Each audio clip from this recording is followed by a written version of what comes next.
या डब्याचा शेप कोणता आहे?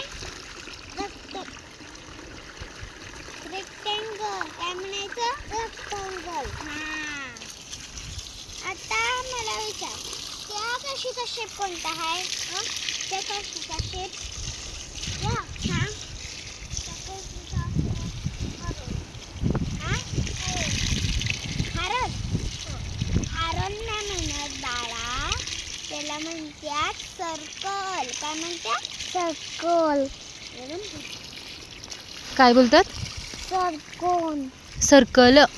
सर्कल. आणि या डब्याचा शेप काय आहे? सर्कल. रेक्टँगल. रेक्टेंगल. मम्मा चौकीला. चौकी. काय? कट नको बघते. कुठला? चौकी. लागलं. जाऊ ना. जाऊ.